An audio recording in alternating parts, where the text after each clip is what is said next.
Como siempre, jóvenes, es un gusto en saludarles como siempre, siguiendo nuestro avance en cuanto a derivadas parciales. En esta clase número 3 vamos a ver cómo derivar una función que esté sujeta a la función trigonométrica del coseno. Por lo tanto, tendremos que recordar de que la derivada del coseno de un argumento, que en este caso vamos a llamar b, va a ser igual a menos la derivada del argumento, que en este caso es b, por el seno del argumento, que es b. Y recordemos de que la derivada de un cociente, porque seguramente algunas veces vamos a tener que necesitar aplicar esta derivada siempre y cuando el argumento sea un cociente. Cabe recalcar de que el argumento puede ser un radical de un índice n, un logaritmo natural, en fin, cualquier expresión matemática puede ser el argumento, pero en este caso vamos a seguir repasando el tema del cociente, que es la derivada del numerador por el denominador sin derivar, menos el numerador por la derivada del denominador sobre el denominador al cuadrado. Aquí vamos a ocupar los siguientes ejemplos para explicar esta clase. En el número 1 vamos a encontrar las derivadas parciales de la siguiente función, w igual al coseno del argumento x al cuadrado más y al cubo más z a la cuarta. En este caso, como la función a analizar está sujeta a tres variables, tendremos que calcular la derivada parcial de la función con respecto de x, la derivada parcial de la función con respecto de y la derivada parcial de la función con respecto de z.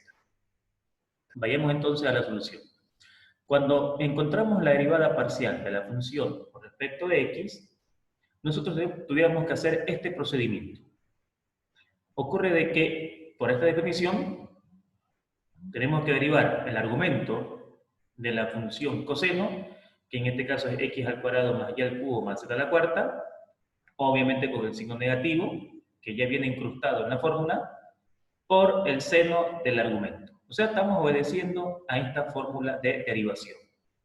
Por lo tanto, como estoy derivando con respecto de x, y al cubo y z a la cuarta se convierten en cero porque la variable y la variable z van a actuar como una constante, y la derivada de una constante es cero. ¿Por qué? Porque estoy derivando con respecto de x. Por lo tanto, la derivada de x al cuadrado es 2x, ese 2x por este signo menos es menos 2x, por el seno del argumento que es x al cuadrado más y al cubo más z a la cuarta. Y ya tenemos entonces la derivada parcial de w con respecto de x.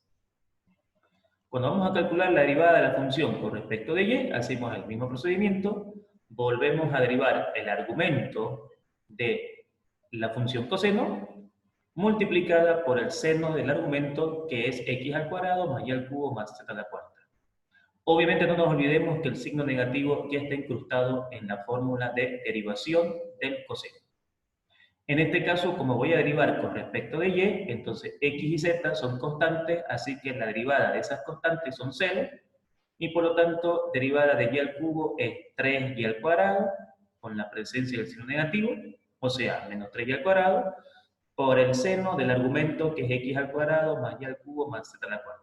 Y hemos encontrado la derivada de la función respecto de y. Cuando vamos a encontrar la derivada de la función respecto de z, entonces podemos decir acá, ¿es cierto?, lo siguiente. La derivada de la función respecto de z va a ser igual, nuevamente, a derivar el argumento, con el signo negativo, multiplicado por el seno del argumento, que sigue siendo x al cuadrado más y al cubo más z a la cuarta.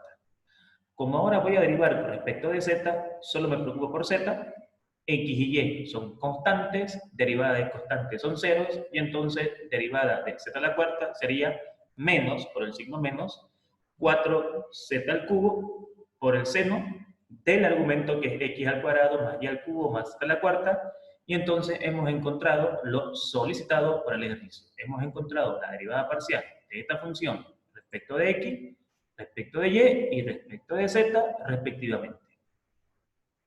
¿Qué pasa en este ejemplo número 2? Hallar las derivadas parciales de la siguiente función. En este caso seguimos con la función trigonométrica coseno, pero ahora el argumento es un cociente, el cual está definido como x más y sobre 2x.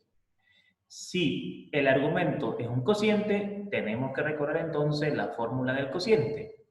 Si el argumento fuera un radical, tenemos que recordar cuál es la fórmula para derivar una expresión radical. Si el argumento fuera un polinomio, entonces tenemos que recordar cuál es la fórmula de derivación para derivar un polinomio y así sucesivamente. Es decir, este argumento puede ser cualquier expresión matemática. Lo importante es reconocer cuáles son las fórmulas de derivación que vamos a ocupar. Y en este caso, aplicando la fórmula de la derivación del coseno, es menos la derivada del argumento por el seno del argumento. Sencillamente, de esa manera encontramos la derivada de un coseno. Por lo tanto, acá ponemos menos la derivada del argumento por el seno del argumento.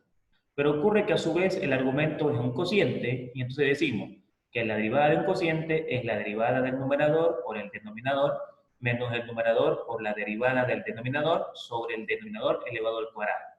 Todo esto multiplicado por el seno del argumento.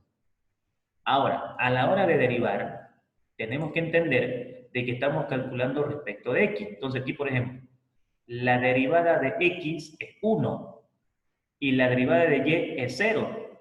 ¿Por qué la derivada de y es 0? Porque estoy derivando respecto de x. Entonces aquí me va a dar 1 y 1 por 2x es 2x. En este lado, la derivada de 2x es 2 y 2 por x más y en lo que ustedes ven acá.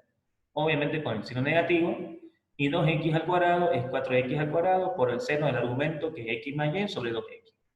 Bueno, haciendo operaciones acá, ponemos menos, aquí sería 2x menos 2x, se cancelan, y entonces me va a quedar menos 2y sobre 4x cuadrado por el seno del argumento que es x más y sobre 2x, menos con menos se cancelan, y entonces acá puedo simplificar los números, mitad 1, mitad 2, y me va a quedar, en resumidas cuentas, que la derivada de la función z respecto de x de esta función es y sobre 2x al cuadrado por el seno del argumento que es x más y sobre 2x. Cuando voy a encontrar la derivada de la función respecto de y, prácticamente hacemos el mismo procedimiento. Tenemos que derivar el argumento con el signo negativo que ya está incrustado en la fórmula por el seno del argumento que ya sabemos que es x más y sobre 2x.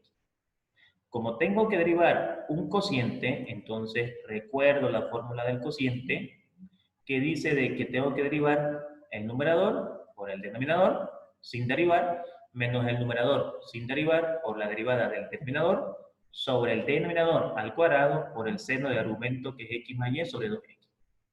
De esta vez estamos derivando con respecto de y.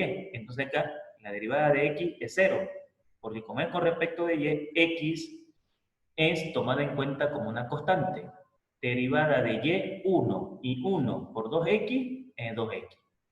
Ahora acá, como estoy derivando con respecto de x, y me están pidiendo acá, con respecto de y, o sea, ¿qué estoy diciendo?